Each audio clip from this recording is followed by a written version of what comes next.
Hit it, boys. Hello, ladies and gentlemen, and welcome to this edition of HTF Bets. My name is Robert Husby, and I'm joined by my usual co-host, Nick Geddes. Nick, how you doing today? I'm good, Robert. Glad to be back this week and get into some golf, which we have not gotten to in a while, but golf season is here. We have the Masters next month, but we got the Players, so I'm excited to get into that today. Yeah, I mean, we were just talking about, this isn't really one of the majors, the Players' Championship, but I mean, it's kind of borderline. It's a big one, certainly one of the biggest so far to start the PGA season. And we can't talk golf without bringing our resident golf expert here at HTF Bets, Abby Bass. Abby, how you doing today? Hey, I'm doing great. I love coming on Bets to talk about golf. And, we're talking about the Players, which has kind of been in the talks of being a major championship. So all the players have a really big week this week, and I'm excited to be here and talk about it. Yeah, absolutely. And I mean, when you have a course as nice as TPC Sawgrass down in, or up, I should say up from here, up in Point Vedra, I mean, it's just a gorgeous, gorgeous course from all the pictures that the PGA has been showing. So, I mean, it's right there, and it's an important one that we can bet on. And Abby, I'm going to go to you first. As far as favorites going in, I mean, we kind of have the usual suspects with Bryson DeChambeau and Rory McIlroy coming into this weekend being, the favorites. Who is your favorite to win the Players this weekend? Yeah, so I'm going with a player who was not at Bay Hill last week. He did not play at the Arnold Palmer Invitational, but I believe he is one of the players who is coming in with the most momentum, and that has to be Tony Finau. He has come so close so many times this season, and so it's going to be really interesting to see this week if he can finally get that win.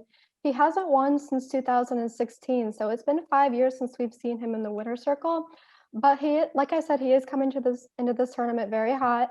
He already has 5 top 10 finishes this season, including 3 runner-up finishes internationally, and he has 1 fourth-place finish. So obviously, Tony Finau has a lot to prove, but he's also ranked 5th in strokes gained tee to green.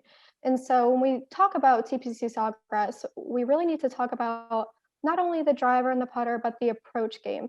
Your irons are extremely important at this course, and I think Tony Finau does have what it takes in order to get himself in the winner's circle. He's obviously come close so many times just this season alone. So it's going to be interesting to see if he can get himself one of those final pairings on Sunday. But we're going to have to see if he can beat some of those big names that are in the tournament, like Justin Johnson, Justin Thomas, and some others as well. Yeah, absolutely. Tony Finau, I think, is a great pick. Tony Finau's always, like you said, always that guy that's right there, doesn't win, but he's always in the conversation, always around the top 10, sometimes around the top 5. So he's probably a safe bet. His odds are pretty good. Coming into this weekend, definitely a guy who, hasn't been able to get it done quite yet, but certainly can and is a safer bet than a lot of other guys. Nick, who's your favorite coming into this weekend? Well, I think one of my favorites is going to be Patrick Cantley coming into this one, looking to get that win under his belt here on the tour. It's been a little while since he's gotten that win, but this year he's been pretty darn good. I number one in the tour right now this year in strokes gained, and I think he's coming into this one, and this is a course that I think is going to be made for him. So I think that he's definitely one of the favorites.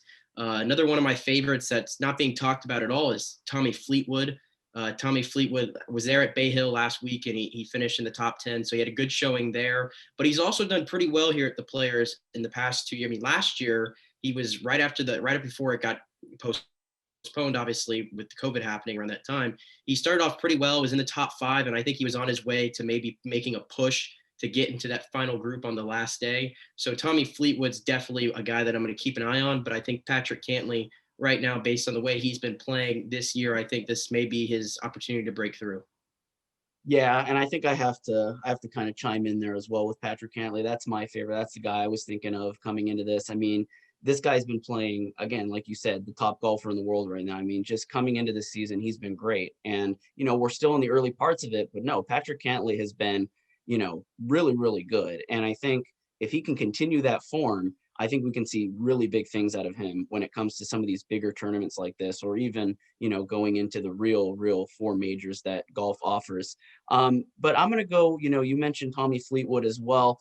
And we'll go to a sleeper pick now. Abby, who's your sleeper pick? A person who, a golfer who maybe is not one of these favorites, but can, do some damage and find themselves within the top 10, the top 5, or even, dare we say, win the whole thing? Yeah, so I'm going with a player who had a very impressive performance last week at Bay Hill at the Arnold Palmer, and that has to be Lee Westwood. I mean, he was able to battle it out with Bryson DeChambeau in the final round, and to gain a top or a solo second finish, when you're competing against Bryson DeChambeau, Jordan Spieth, and even Rory McIlroy, was just extremely impressive. And like you said, I mean, he's an underdog, and he's not well known on the PGA Tour. He's more well known internationally. He has several international victories. But when it comes to TPC Sawgrass, he does have a lot of experience. He already has 5 top 10 finishes at TPC Sawgrass alone. And, when we look at the past champions of this tournament, a lot of them don't come in, after finishing one tournament or 2 tournaments and win the Players. The Players is a championship where you have to have experience. You have to have played this course several times and have those experiences under your belt in order to have a chance, because this field is just jam-packed. We have 154 players competing at this tournament. We have 48 out of the top 50 in the world at this tournament. But I think based on the performance that Lee Westwood gave last week, I mean, the way he was able to come so close to beating Bryson DeChambeau, who DeChambeau, I mean, arguably has been playing the best golf of his life recently. I mean, he was coming off of that US Open win last year, of course. But I think Lee Westwood has plenty of experience. He's a veteran. I know he's older, so it's going to be hard to compete against these younger guys, but he's definitely somebody who I think can at least make the weekend and possibly get himself, I don't know about in contention, but he'll certainly do well, I believe. Yeah, and like you said, Lee Westwood going head to head with arguably one of the greatest golfers in the world right now is a token in itself. I mean, that's a trophy you get going toe to toe and holding your own. So definitely Lee Westwood's probably feeling pretty confident coming into this weekend. Nick, who's your sleeper pick for this weekend? Well, I think Lee Westwood, just kind of piggybacking off what Abby said, that's a great pick because obviously he did play really well this past weekend and just missed out on beating DeChambeau. But I do like seeing a guy like that who's a veteran of this tour, 47 years of age. 10 years ago, he was one of the best golfers in the world. And, it hasn't always gone his way the past 10 years, but good to see him back in the ranks. And I hope he can continue that this weekend. But I'm going to go down to Cameron Smith, who has really come on into the prime of his career now at 27 years old. And he played really well last year in the Masters, finishing second in that tournament. And obviously with the Masters now next month, this is a great kind of play into that. And I think it'll play to his strengths here and kind of be able to make his name for himself this weekend. Yeah, that's a great pick as well.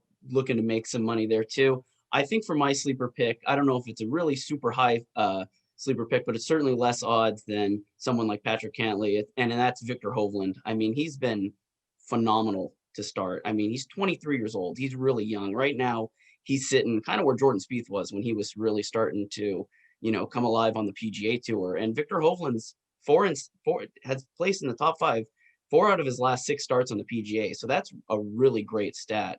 I think Hovland's problem coming into this weekend, though, as Abby mentioned, the short game is a really, really big part of TPC Sawgrass. And coming into this weekend, Hovland's one real knock on his game is his chipping. And so worrying about coming and chipping and going on the green and getting out off the fairway is a really big factor into coming into Sawgrass. So I think that's one thing that could prevent someone like Viktor Hovland from winning this thing. But certainly he is pretty good odds coming into the top 5 heading into this weekend. So great discussion there, guys. Really appreciate you guys coming on and talking golf. Abby, thank you so much for coming on. Always love talking about golf. And I mean, we're not going to be that far from golf anytime soon because we're going to have the Masters coming up in the next few weeks as well. So we'll stick to golf on that and stay tuned with us as we get into some soccer. Welcome everybody back to HTF Bets, where we have our soccer analyst, Manuel Chimoy, joining us here to talk Champions League, which is underway back again in the round of 16. Manuel, how you doing? I'm doing great. Just glad to be back. You say you're doing great, but we just watched what happened with Barcelona. They are out of the Champions League, losing 5-2 on aggregate to PSG. You are a noted Barcelona fan, as we all know. What do you make of your team's performance tonight? I would say today for tonight, Barcelona played well. At least I'm glad about that. They did their chances. They played the 3-5-2 system that Koeman has been at it for like the past 2-3 games. They did well. Obviously, Dembele needs a little bit of work on the finishing. I would say a little bit more. He probably had three good chances that he easily could have at least made like 1 or 2 goals. If Messi didn't miss the penalty, the momentum could have easily just shifted around. But overall performance, I mean, I'm happy with the team. Obviously, we got a new president. You can tell the team is happy about it. You can tell they actually are fighting. You can tell Messi's like the way he looks. He's fighting for the team. Uh, he probably will stay this summer too and everything. But overall, I think the team did well today. Uh, Even though like obviously their result didn't really came with a win. Yeah, we definitely I saw some encouraging signs myself. Pedri in the middle there looks like he's here to stay. And he had that really cool moment after the game with Mbappe where they traded shirts. So I think Messi definitely is the message that he gets from himself after I can work with this. I think it looks a lot brighter for the future than it did maybe even 5-6 months ago when there was all this talk about him leaving. I think that there's a lot here for him to work with to maximize the last years of his career here. Robert, going to you for PSG, not the most inspiring performance, but they didn't really need it today they needed just really to hold on. And Keylor Navas really stole this one, I think, for them. What do you think about PSG's chances moving forward and the way Keylor Navas played today? Yeah, I mean, I think obviously it wasn't that inspiring of a performance from PSG, but listen, when you're up 4-1 in the aggregate and you have a 4 away goal lead, I mean, it's very hard to come back from that. I know we've seen Barcelona do it before, but this is a much different PSG team, and it's a much different Barcelona team for that matter as well. But PSG, no, I think their chances are very good. I mean, Mbappe is playing probably the best he's ever played. I mean, he's so fast. I mean, you saw him compared to Longley and stuff like that, and it's just he's outpacing everybody on the pitch, and he's just so good. I mean, there's really nothing else to say. The guy, him and Erling Haaland are right now Ronaldo and Messi. I mean, I'm not saying they're ever going to reach that potential, but right now they're the two best young players in the world for a reason. But no, I think PSG's chances are good. I mean, they got a questionable penalty, I thought. That's how Mbappe scored. Icardi kind of fell, didn't really get touched. I didn't like the penalty call, but it is what it is. But no, I mean, this is without Neymar. They've played both legs without Neymar. So getting Neymar back and having Mbappe already, having Icardi, having a pretty good midfield and a really good defense. And then, of course, you brought up Keylor Navas. Keylor Navas is playing phenomenal as well, really saved a couple goals for PSG today. I think they're sitting kind of pretty, and they should be a pretty good force to come in the Champions League. Absolutely. They look primed to make a run and trying to kind of avenge what happened last year, obviously dropping that final to Bayern. But, they're as good as a team you're going to find in the world. And so PSG definitely is a player. Manuel, coming back to you, also what happened yesterday, Juventus knocked out by Porto. Second year in a row, Juventus goes down in the round of 16 to what we would think of as a lesser team. But not a great performance by Juventus at all, I thought. Ronaldo, a little absent, it looked like, and Morata did not really inspire much either up front. Where does Juventus go from here? Ronaldo came here to take on a new challenge, win a Champions League with another team. He's now going to be 37 next year by the time the Champions League rolls around. Where do they go from here? For Juventus, kind of complicated, I would say. Where if Ronaldo stays, I feel like Juventus a little bit kind of stays worse. I don't know really why. I did heard like rumors about possibly apparently they might just let Ronaldo go to like leave some space, some money. That way actually Haaland could come in and replace it. But to be honest, if I was Haaland, you can tell that Juventus doesn't create too much opportunities. And Haaland feeds with those opportunities. Dortmund feeds him opportunities to score. Obviously, he doesn't do it all by himself. He needs help from his team. And Juventus doesn't have that much creativity like Dortmund actually does. So I don't know. Like for me, I don't know if Ronaldo would or should stay in Juventus next summer. I mean, if Juventus keeps them, I feel like it might just make the team worse. I feel Ronaldo just needs to go somewhere else. Maybe who knows, back to Man U. But yeah, that's I guess my thoughts. Yeah, fair point there. I mean, and I hate saying it about Ronaldo because the guy is obviously still producing. He's at the top of Yeah. the scoring table right now in Serie A, but Juventus is not performing well as a team. And we've all talked. You just talked about there's a lack of creativity on this side, and I really haven't seen much difference even with Andrea Pirlo in charge. It's still just the same players, and all they did was trade out Pjanic for Arthur. That's still not a creative midfield player. Weston McKennie, a lot of hype there. Obviously, there's a lot potential there, but he's not there yet. And I think Federico Chiesa definitely played yesterday. He deserves more playing time going forward, especially over Morata, who I thought Morata just doesn't get it done. I think if you're going to win a Champions League, I don't think he can be your striker. Robert, what did you make yesterday of the performance by Porto and the performance of Juventus? Yeah, okay. First off, shout out to Pepe. I mean, guy is 35, 36 years old and played phenomenal yesterday. I mean, he locked down Juventus's offense. I mean, he looked great. I mean, really some of the best I've seen from him in a long time. So, there's a Ronaldo Pepe connection there from Portugal, from Real Madrid. But no, other than that, no, Porto just shut them down and Juventus just couldn't get it done. You mentioned Federico Chiesa. I thought he played really well, probably his best performance in a Juventus uniform this season. He looks really, really good. I think Juan Cuadrado played pretty well as well. But no, like you said, Alvaro Morata as your starting striker doesn't get it done. I mean, I know Ronaldo's kind of there. He can kind of fill it in. He can play striker. He can, go on the left wing. He's kind of free roams. He's always done that. But having Alvaro Morata on the pitch in a starting 11 is not the way to go. And I think Real Madrid has really been the only team that's understood the guy shouldn't start. The guy is a bench player. He's a good bench player when he is on the bench, but he's not a striker. He proved that at Atletico, proved it at Chelsea, proved it at Juventus twice now. He's not a starting striker. And that's really Juventus is one of two problems. They don't have a starting striker. Higuain didn't get it done either. And their midfield lacks creativity, like you said, Nick. And until they get a really creative midfielder and until they get a lethal striker, I don't think it's going to work out for Juventus. And they're not going to go anywhere but other than winning Serie A, which they probably won't even do this year. But no, other than that, Matthias de Ligt's great. I mean, he's going to be there for a long, long time. But no, just very uninspiring performance from Juventus and choking out in the Champions League again.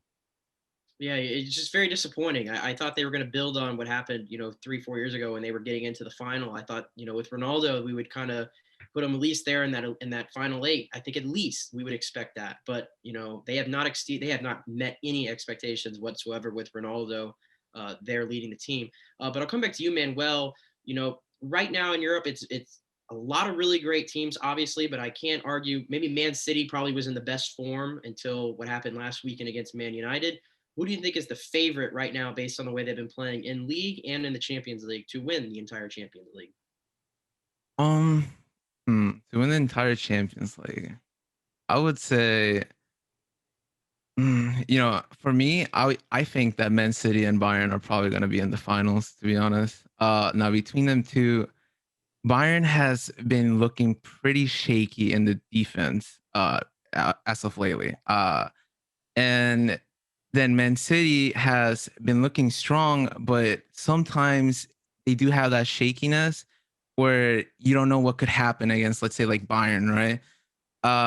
But if you pick between them two, I kind of just have to go, maybe, to be honest, probably Bayern again.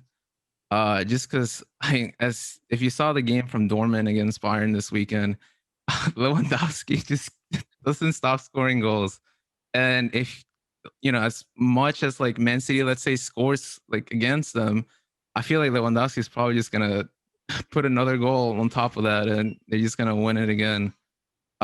Even though it's a little bit shaky, their defense, but it's getting a little bit better. But yeah, I would probably say Bayern would probably win it if anything. Yeah, I mean, they're just the most complete team in the world, probably coming. I mean, you saw it last year, obviously, and this year a little bit. They're in a little bit of a dogfight right now in the Bundesliga, which I don't think we expected, but I think they're going to get out of it, and they're going to be a player here in the Champions League. Robert, I'll come to you. Obviously, you're the resident Liverpool fan. They were also able to get their work done yesterday against Leipzig and move on. Been very uninspiring in the Premier League. A lot of injuries there. How would you fare? How would you think of Liverpool's chances to win the Champions League this year? Yeah, I don't have any hopes of them winning the Champions League this year. I mean, they're probably going to be in Europa League next year. I mean, it's just a fact. It's just the fact. I mean, they haven't played well enough. I mean, even you saw against Leipzig, you saw, Salah and Mane took a long time to heat up. They've been, slowing down. Salah's been their only really consistent scorer this season in the Premier League. Outside of that, their defensive pairing's not great. I mean, you're playing basically, reserves. You're playing substitutes.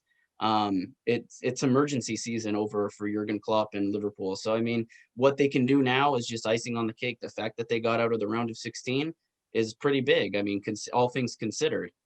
Because of all those injuries. But, they're missing so many guys. You're missing Jordan Henderson. You're missing Virgil van Dijk. Who knows when you're going to get those guys back?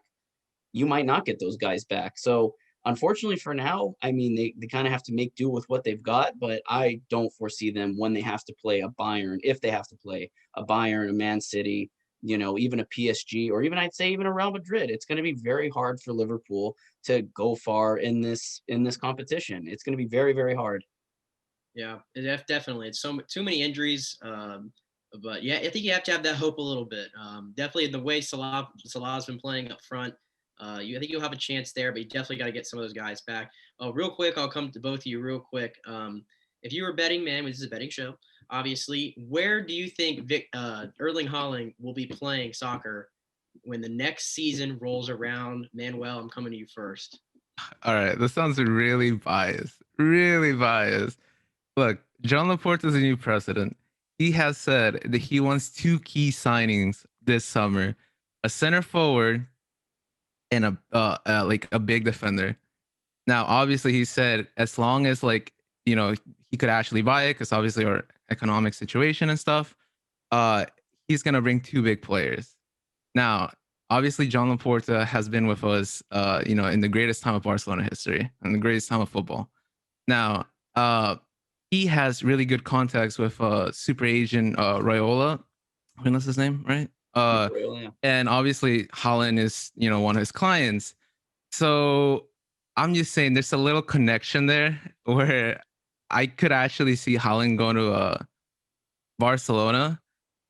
But obviously there's also that other connection where Madrid really wants Haaland.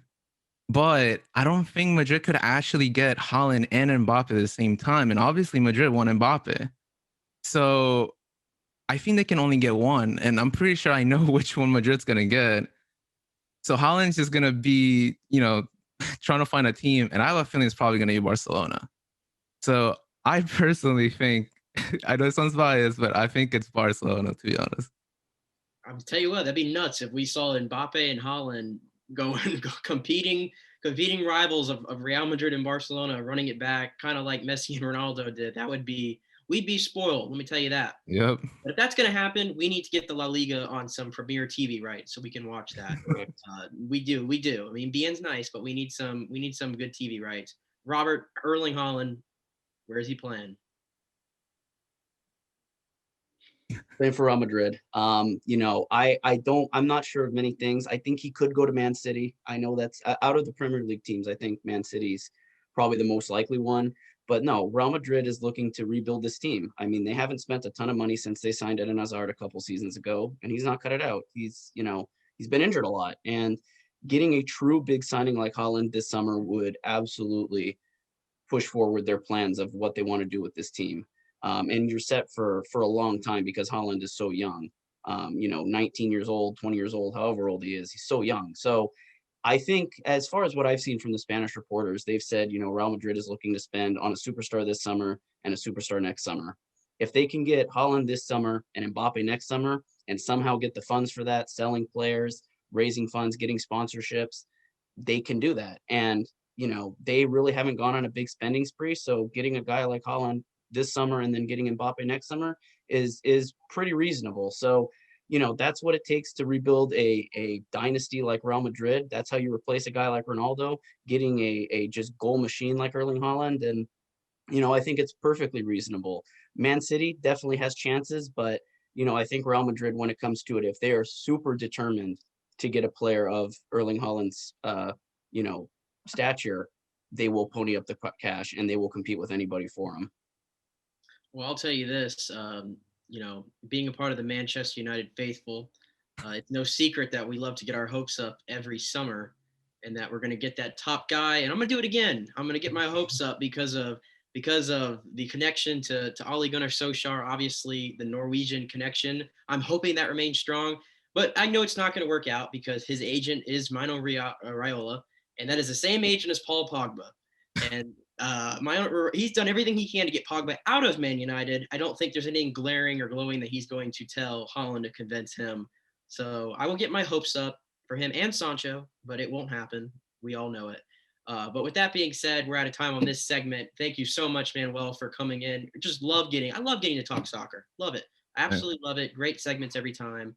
But stay tuned with us because when we come back, Okelo is coming back from the grave. He will be on our next segment here as we jump into free agency and everything that's been going on here early on. Stay with us. Ladies and gentlemen, I am back on HTF Bets. So Nick and Robert, first off, I'm glad to be back. We're in for our final segment today because we're in the second season of the NFL, the off season, and it doesn't get no better than free agency. We're just less than a few weeks away from talking and seeing some of our teams make some big time moves. We already discussed J.J. Watt last week, of course, going to the Arizona Cardinals. But now we got to focus on some different teams. Now in terms of the free agent pool, so many guys this year with teams that have surprisingly some good cap space, the Colts, Patriots being a few of them, Rob's, Rams, Knicks, Bucks, and my Steelers, unfortunately, don't have that luxury of having a good salary cap, but it's always going to be interesting to talk about it. So before we talk about all the players involved, Rob, first off, how you feeling about free agency? I mean, we're on the path to the draft so far. This is the most exciting time of the offseason other than just playing the games. Oh, yeah. I love the offseason. Like, you get to see hopefully see new guys with new teams and stuff. Seeing J.J. Watt in a new uniform is going to be weird. That's going to be cool. Seeing where some of these high-end receivers end up is going to be really cool. I think we're going to have everything we've seen so far, I think we're going to have a pretty good free agency class. Now, as far as teams ponying up the cash to pay them, that'll be seen. But, we have a pretty good free agency class coming out and then a great draft class. So, I mean, we're very fortunate right now with the NFL and the off season right now being as good as it is. No question about it. Nick, free agency is usually a fun time for a Buccaneers fan in terms of spending, of course, from your free agencies in years past. But this year, obviously defending Super Bowl champions now, things feeling a little different compared to maybe the last offseason or even seasons prior, like signing Vincent Jackson and some other big name guys like that. How are you feeling so far this offseason? It's going to be a pretty interesting one and a quiet one, at least for Tampa Bay.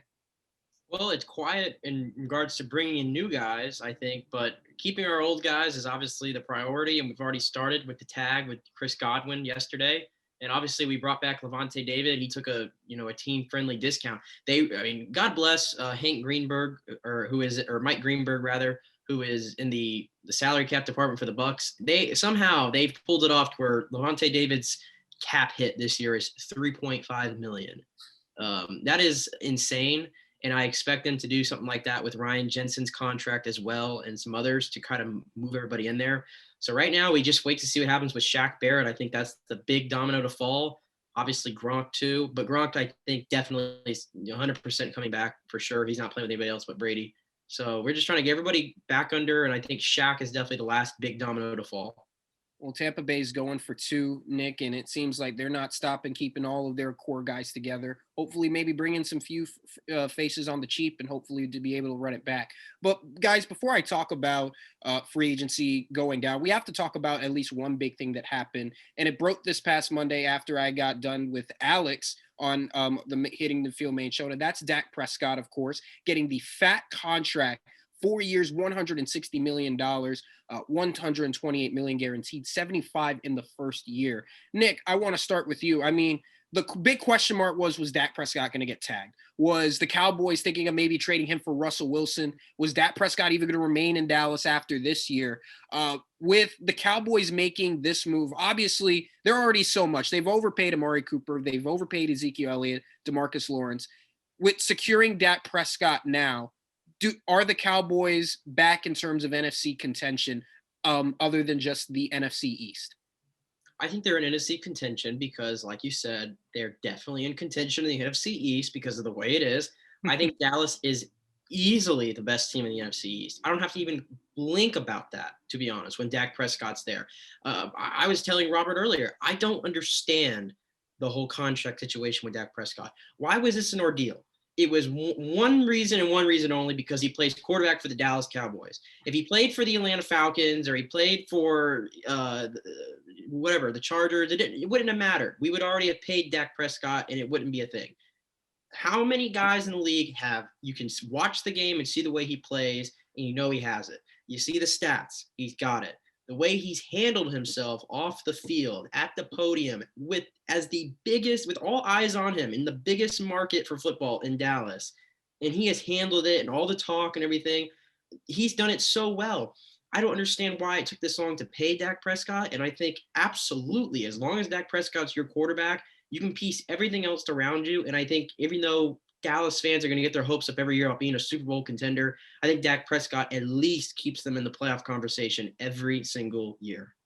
As much anti-Dallas Cowboy as I tend to be, Dak Prescott, has been, the franchise leader for this team since he's gotten there. And I'm happy that Jerry Jones was able to finally come to his senses and be able to lock him up, because he's going to be their cornerstone of their franchise for years. And you're right. I mean, facing the pressures of being America's team's quarterback, being the face of the franchise, one of the most glamorous, richest teams in professional sports, the way that he's carried himself, he's well earned that contract. So, and he has all the talent around him. He's healthy. I mean, granted, he was 1-3 with a new head coach, but he has the numbers, he has the guidance, he has the stats to prove it. I have no qualms about him coming out and the Cowboys potentially winning the division. Granted, I'm seeing Washington just only because they have a better defense and a better coach in Ron Rivera. But Rob, do you feel like Washington is still the better team despite the changes that they're going to have this offseason? They do have $55 million cap. So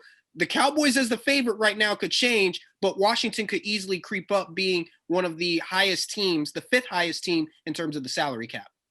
Yeah, I mean, Washington's got a great defense. I mean, Chase Young was great last year.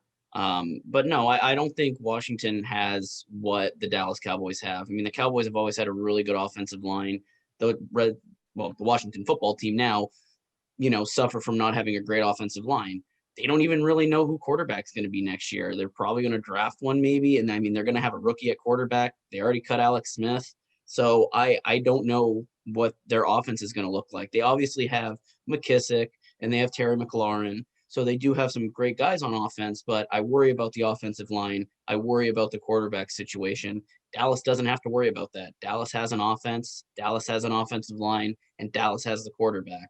So as long as Dak can stay healthy, and the Cowboys team, which really even the defense suffered through a lot of injuries last year, if Dallas can stay healthy, Dallas is the clear favorite in that division. And Washington, as good as I think Washington can be, because that defense can lead them at some point, I still think they're lacking at a few aspects of the game.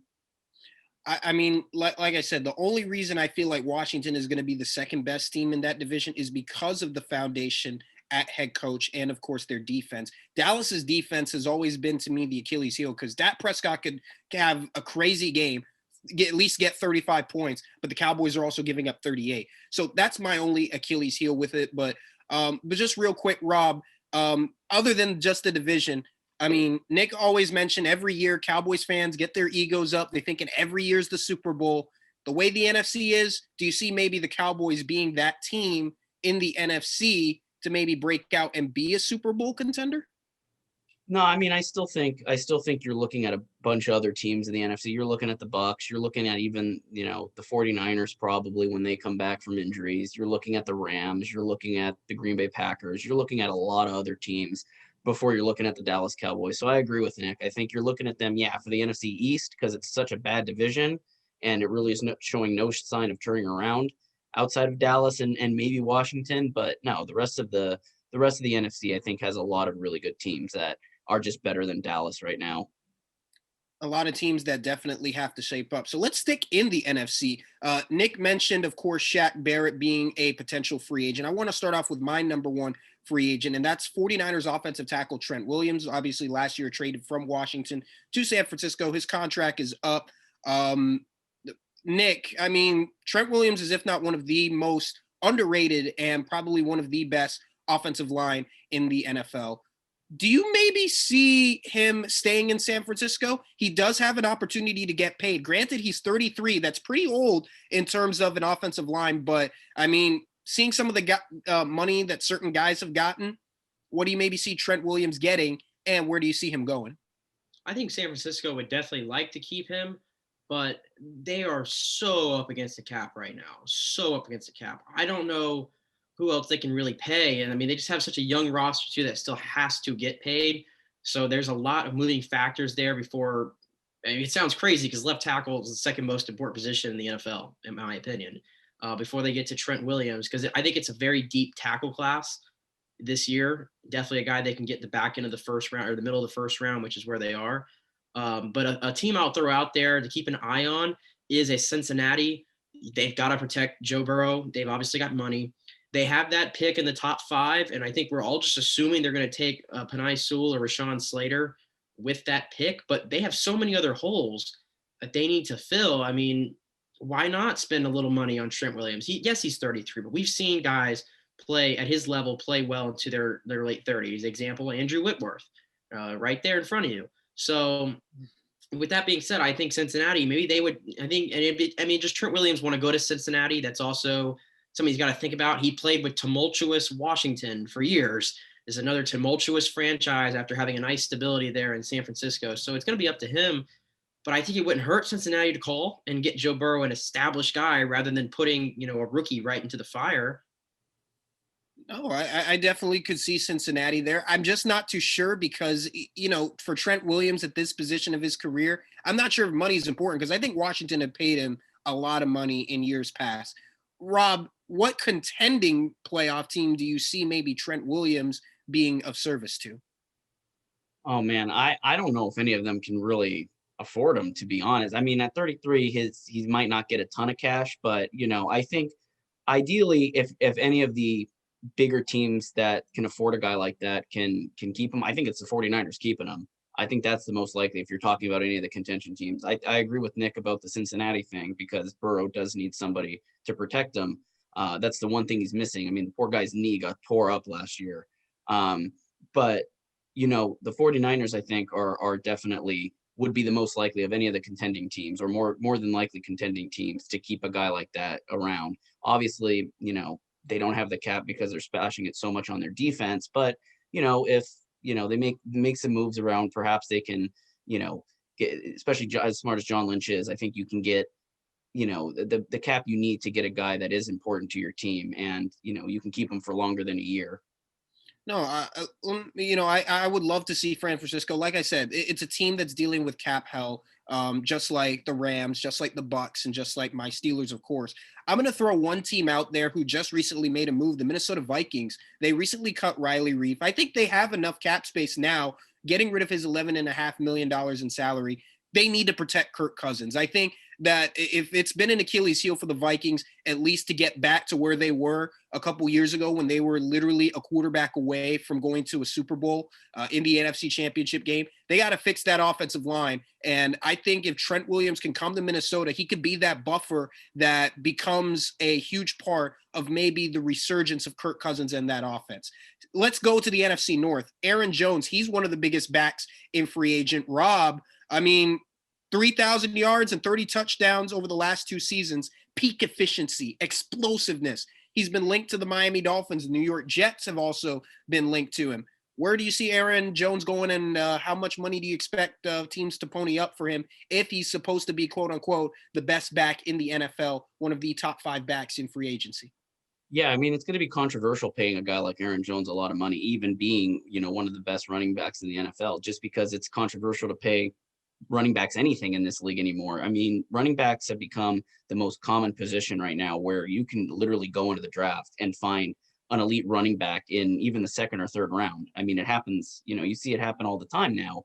And obviously when you see running backs get paid, you see what happens with a guy like Todd Gurley, where he's good and has an MVP quality season, but then the knees go. So more and more teams are moving away from paying running back. So I don't know if Aaron Jones is really going to get a mega deal. I don't know. I think the Packers look at it and they say, listen, we can find your replacement easily. We can replace you pretty easily.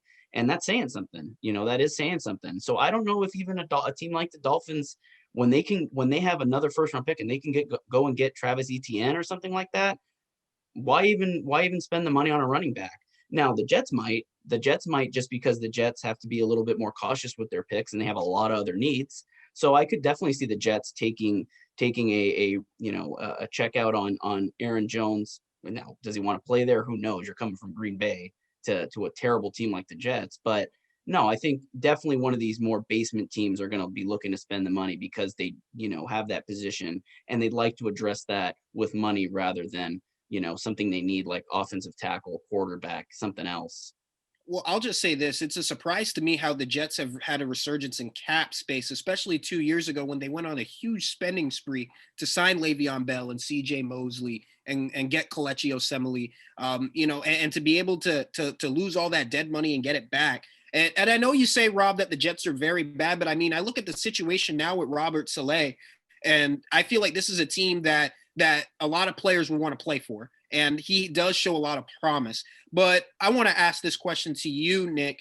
I mean, Green Bay, they are picky when it comes to spending money. They signed Zadarius Smith to a big contract back in that 2019 free agency class. Green Bay is usually a cheap team, small market team, not a lot of dollar signs thrown up. Do you think Aaron Jones just stays because of the potentiality to win a Super Bowl? No, I don't think he stays at all. I think Green Bay, much like they did by drafting Jordan Love in the first round, go back and who did they draft in the second round? A.J. Dillon.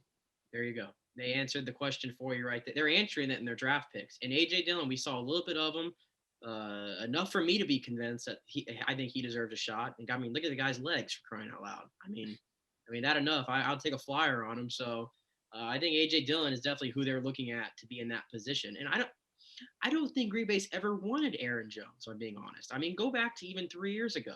He looked much better than Jamal Williams. He looked much better than everybody else in that backfield. And it looked like they would let him get a little bit, and then they'd take the reins away from him. And they would just let him go, and then it didn't work for me. And I remember everybody in the Packer fan base being very upset about that 3 years ago. So I don't think they've ever really planned on paying Aaron Jones. They drafted him in the 5th round, and he just kind of worked out. And I don't think they've ever wanted to pay him.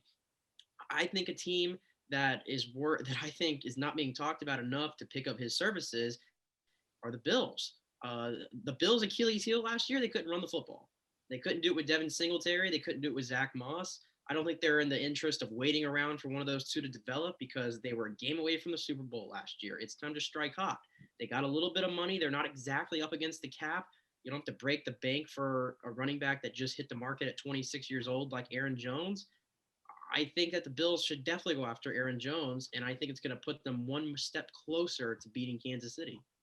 Man, Buffalo, a really interesting team there. And I actually want to go to Buffalo now because let's talk about a big defensive star there, Matt Milano. Sean alluded to it last week. Milano is a free agent. Buffalo could be losing him. So, Nick, do the Bills maybe retain him, or what other team could you see use this middle linebacker services? Very underrated, in my opinion. A very underrated linebacker. Matt Milano, to me, I've seen this so many off seasons. CJ Mosley was the first example. Kyle Van Noy was last year's example, and Matt Milano's that guy this year. He's going to go to the team that has the most cap space. I don't know what it is, but these linebackers, CJ Mosley went to the Jets when they had all the cap space in the world. Kyle Van Noy went to the Dolphins last year when they had all the cap space in the world. Who has the most cap space this year and who has a big need right next to Miles Jack on that defense? It's the Jaguars. Is it this AFC East trend in terms of linebackers every year that you guys feel like that it's just always one of these guys signing to another team? I just find it to be interesting. I'm just going back off past experiences with usually the best linebacker on the market. They get scooped up by the team with the most cap space. And has it worked out for the Jets? And did it work out for the Dolphins? CJ Mosley hasn't played it down in 2 years, and Kyle Van Noy got released kind of unceremoniously. I didn't agree with it, but he's not there anymore. So I think pick your poison, really. Really, indeed. Another linebacker I mentioned last week, Bud Dupree. Steelers didn't tag him. He's going to be a free agent. Rob, I don't expect Bud Dupree to come back to Pittsburgh. So what team do you think might want number 48 to join a team's linebacking core? Yeah, I mean, you probably look at Jacksonville there too. Now that Nick brings it up, I mean, having that cap space, bringing in a veteran like Bud Dupree probably helps out, some of these younger guys like a Miles Jack or something like that. And also, the Jaguars are going to be looking to compete now because they're going to most likely get Trevor Lawrence. And, you have to put some money into your team now with Urban Meyer there. So I think, Jacksonville, if they can't get a guy like Matt Milano, they could probably take out a flyer on a veteran like Bud Dupree. Other than that, I mean, maybe the Dolphins. I mean, the Dolphins are going to need to fill linebacker, now because of Kyle Van Noy being gone. But it's hard to say. I mean, I think the Dolphins spending a ton of cash on free agents is going to be, that time's kind of past now. That was last season. This season now they have to be a lot more conservative with their money. So no, I think definitely Jacksonville's another team that's going to be looking at linebackers. I'm going to say the Patriots might take a flyer on Bud Dupree. I think, that's an opportunity for Bill Belichick. I feel like he would like a player like Bud Dupree who has the qualities. And it's weird that I'm speaking this high because, the Patriots have so much cap space, probably the biggest cap space they've had in years. I feel like this is a time to utilize it. I know Sean would be very pleased that I'm mentioning Bud Dupree from Pittsburgh to New England. I don't want that to happen, but I think it's bound to happen because of the money and because of the opportunity to play with an elite defense. A couple more guys, and then before we wrap up. So let's go to the receiver position now. I think a very key position with Allen Robinson tagged, it's really come down to two guys, Kenny Galladay and Juju Smith-Schuster, formerly of mine truly Pittsburgh Steelers.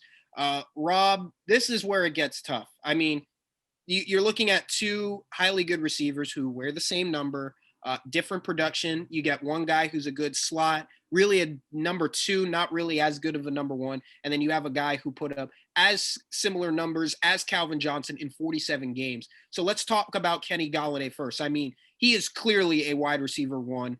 You're going to expect him to get big money. Where does he sign? Yeah, I mean, I think this is where I could see a team like the Dolphins stepping up and going for a receiver like this. I think there's one real big position of need for the Dolphins, and that's receiver. Now, the biggest problem is they got a guy that plays exactly like Kenny Galladay, and that's Devontae Parker. Devontae Parker's problem, in my opinion, is that he's a deep threat, but he doesn't do much else. And he gets injured quite a bit, and he's just never really lived up to the potential. He's very streaky. He's very, very streaky. And so is Galladay. Galladay has had a lot of injury issues as well. But I think if you could maybe end up trading Parker or something like that, get rid of Parker, bring in Galladay, and then draft someone like a Devontae Smith, even a Jalen Waddle. I don't think you need Jamar Chase at that point because Jamar Chase is a deep threat. Getting a really good route runner like a Devontae Smith in the draft would be excellent for the Dolphins. And that immediately improves over Preston Williams and Devontae Parker. So definitely I could see a team like the Dolphins going out and getting a higher end wide receiver. Now, it's a risk for any team because Galladay, like I said, needs to stay healthy. But, you are getting a quality receiver when he is healthy. One-on-one, I mean, he can go against the best corners and beat them. I've had my love-hate relationship with Juju Smith-Schuster, obviously Corvetting us into a disastrous postseason. So Nick, I mean, he's going to Corvette his way to some money this offseason. I personally don't know if he would reunite in Pittsburgh. Chase Claypool saying he's not going anywhere. How are you feeling? Do you feel like Juju Smith cashes in, or does he stay back in Pittsburgh and try to, unfortunately, to not so much of my happiness, run it back?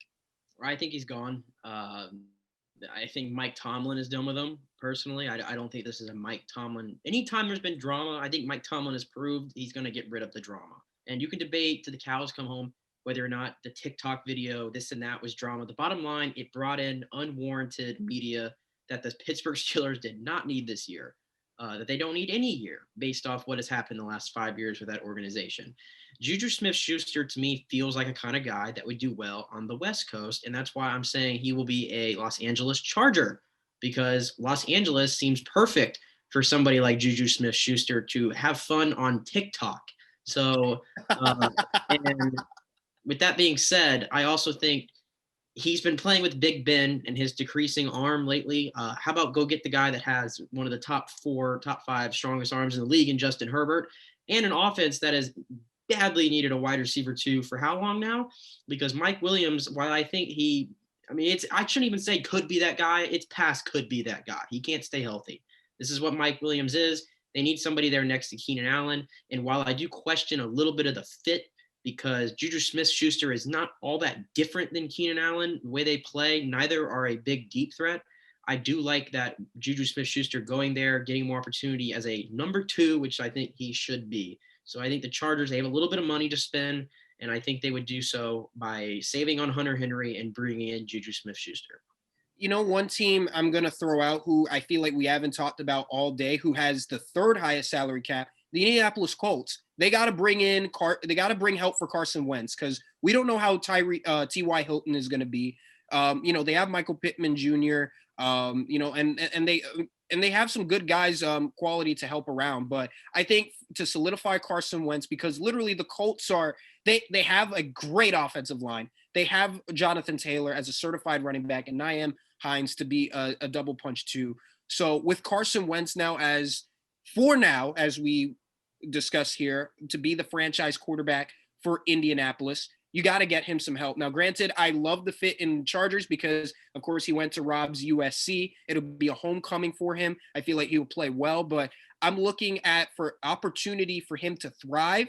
I think Indianapolis could be that place. The Colts have over $70 million to spend. So why not get what I think is a dark horse for the Super Bowl in the AFC to get some help with that phenomenal defense to be able to get it. So I like Indianapolis to maybe scoop a Juju Smith-Schuster off their roster, because they're going to need as much help as they can get, especially in a tight AFC South with the Tennessee Titans, and who know how the Jaguars are going to potentially maybe give them a potential scare, if not this year, in the future. Indianapolis has got to do it. So to wrap up this segment, though, guys, I want to get one free agent that you feel like is going to cash out this offseason. So, Rob, I'm going to start off with you. I mean, we've mentioned the big-time names. Who's maybe somebody that we didn't discuss today that you feel like is going to get extremely wealthy this offseason?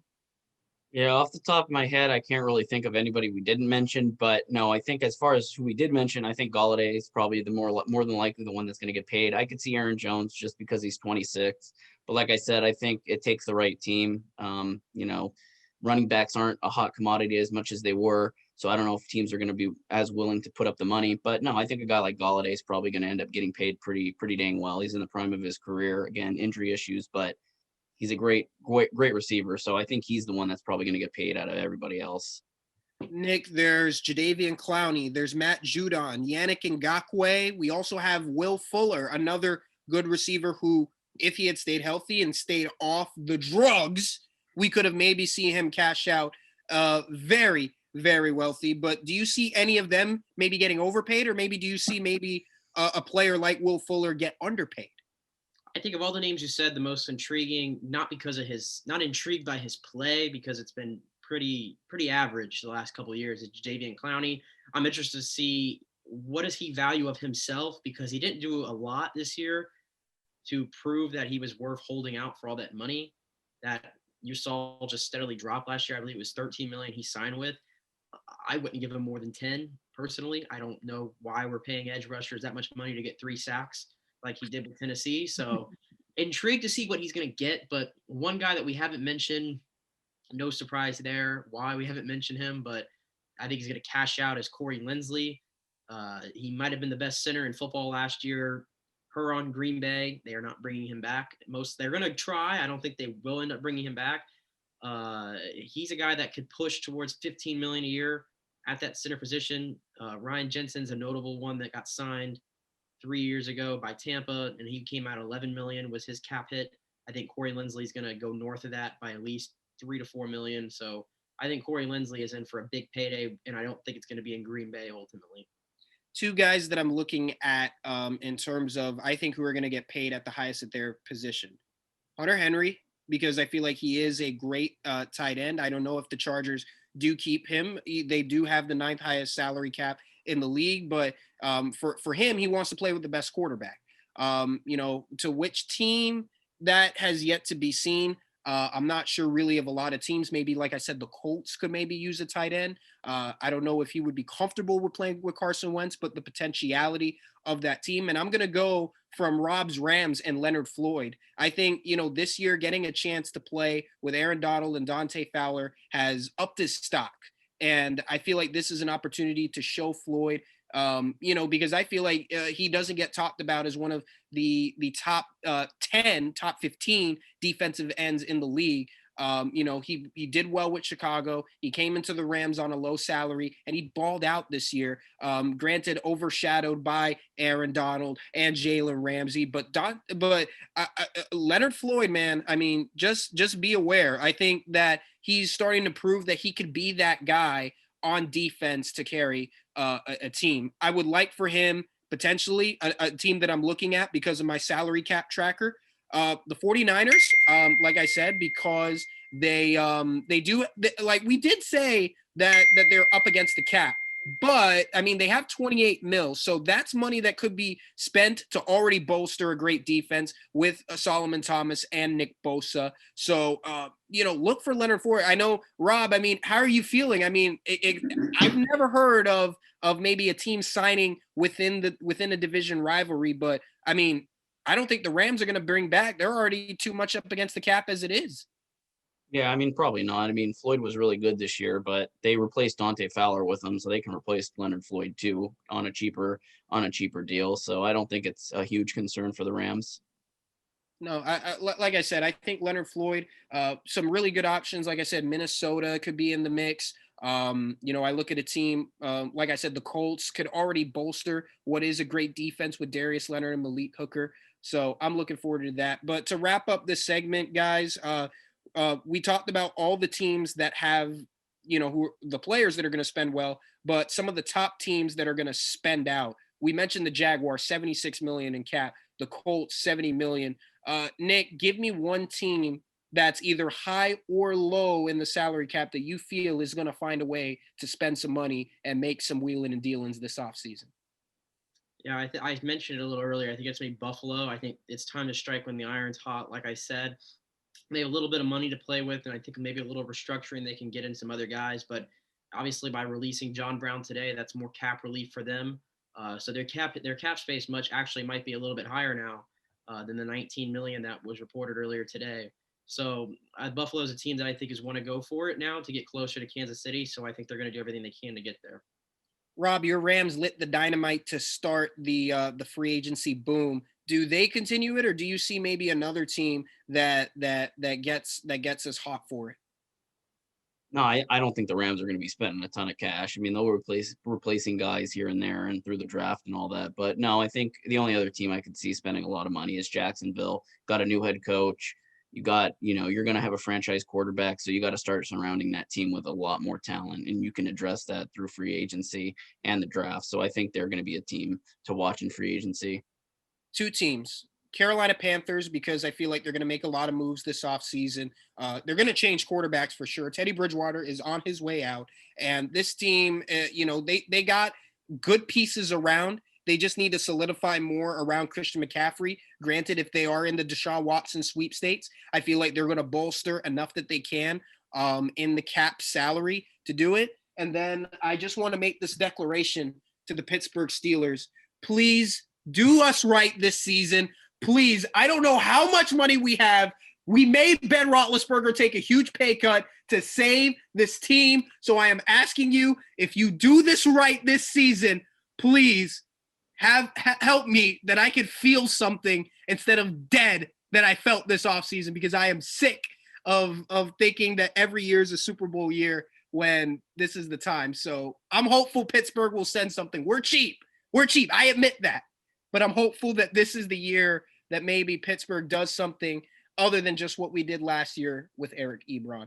But all I got to say is that we are unfortunately out of time.